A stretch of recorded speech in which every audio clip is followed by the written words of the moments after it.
So once you gain mobility, the hip mobility that you want to gain as an athlete, how do you translate that to power? Because that's what we really want to do. You don't just want to be strong, explosive, but then the second you get into a deep position, you're fragile, right? So that's why we gain the mobility with like these body weight split squats or the elephant walk, right? Yeah, cool. You guys see this stuff all around my page. Awesome, right? But how do we scale it to then translate to power, to translate to actual explosiveness?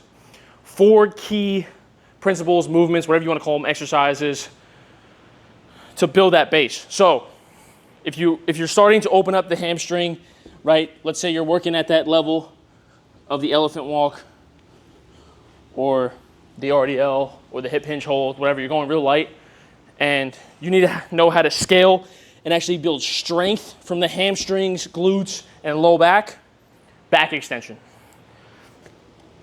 Key thing here is focusing on staying at this 45-degree tension. Don't move past it because there's no strength gain, there's no gains here. Okay, so once you gain that hamstring mobility, you should be able to go all the way down, feel that stretch, keep the quads flexed, and then fire back up and squeeze the glutes right at 45 degrees. Now, how do we make this a strength movement, power movement, right? Single leg, getting as deep as we can, using load, coming back up real controlled back to that position where there's the most tension. It's like a mini isometric. We're getting as deep as we can, coming up, boom. You can go bar on back. Another variation with a twist to get some more athletic, realistic movement in. Twist towards the side that you're on, control back up, hold. 6 to 8 reps with just freaking 25 pounds, you're done up. You're literally rolling. The whole chain is opened up, low back is firing, all cylinders, getting as deep as you can, controlling that way back up to that 45 degrees. Don't go past it, right? That's key. This is how we build power in that top, fully extended position. What does that mimic for power? Top speed, right? Jump, full stride length. It's top speed. This is extension.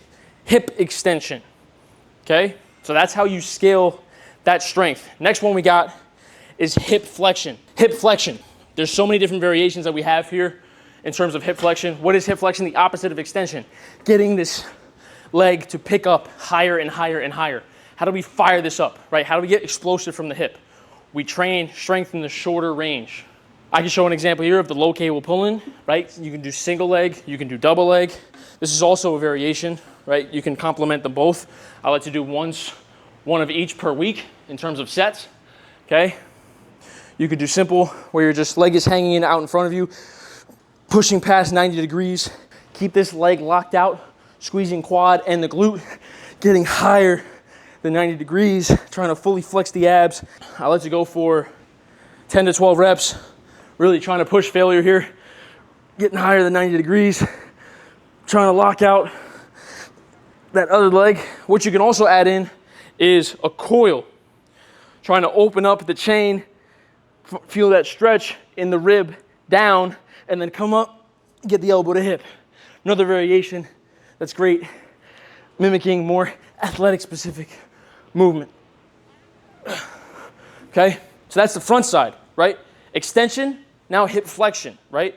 What we could also do, I can just show a body weight movement real quick, is the Gar hammer raise.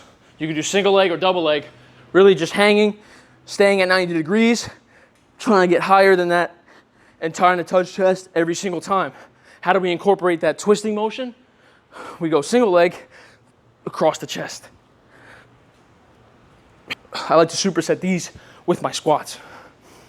Last two, a key essential in terms of sprint power, explosive power, kicking off the leg is this Nordic. Also deceleration, right? Being able to be powerful in a cut, right? Like slam the foot into the ground, you're fine, the knee is fine, you're not tearing an ACL, you're not having ligament issues, you can make a cut, no problem.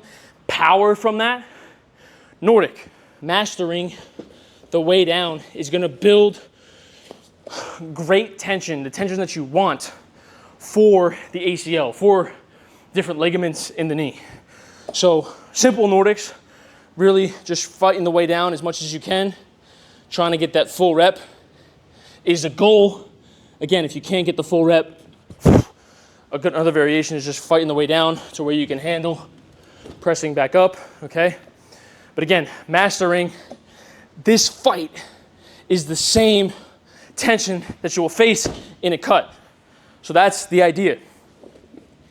Now, a more advanced variation in terms of being lateral out of a cut, more realistic movement in terms of like a break, a crossover, right? Cutting a base, coiled Nordic. Elbow to hip, fight that way all the way down. Get that stretch up the chain, as you can see, elbow to hip, fighting that way down as deep as you can.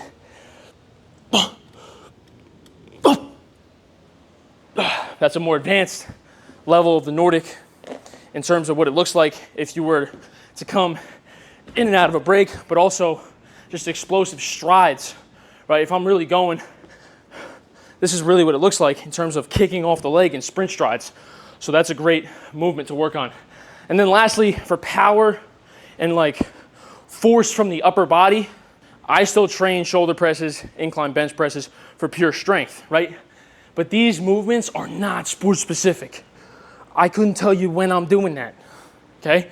So if you're thinking like an athlete, right? If a guy's, okay, maybe the first second of the block is here, but now we're here, now we're freaking here, now we're trying to drive him this way as a football player, whatever it is. So a perfect example, 2 examples, landmine press, exploding from the hip, using that coil, elbow to hip, exploding, using full press, okay? This is more of a realistic sports movement, right? Think about what that looks like. How does that translate? So sink into the hip, press, press. You see my forward intent, this angle, this is we're going forward. Like I'm explosive right now. This is what explosive upper force is used for. It's from the hip, it's from the core of the body, and you freaking get the guy off you, or you explode up and you spike the ball, or block, whatever, right? So I'm here, boom, landmine press, power for the upper. Last one. So as you can see in the training, we use a lot. Sports are a lot of twisting, turning, being strong in these weird, unnatural positions. Shoulder press is great for optimal strength, building and balancing the basis of the foundation of your entire upper strength. If you want to get more rotational with it, use something like a Seiza press. Got this from Bam, Lionheart. Really good movement that I've really been enjoying with my baseball players especially. We twist, we look at the weight as deep as we can, control the weight, back down.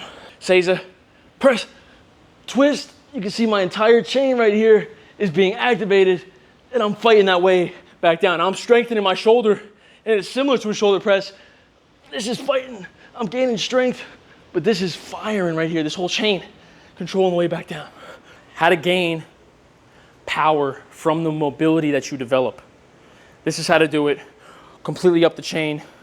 Be a functional, powerful athlete from the core of your body. Stay locked in.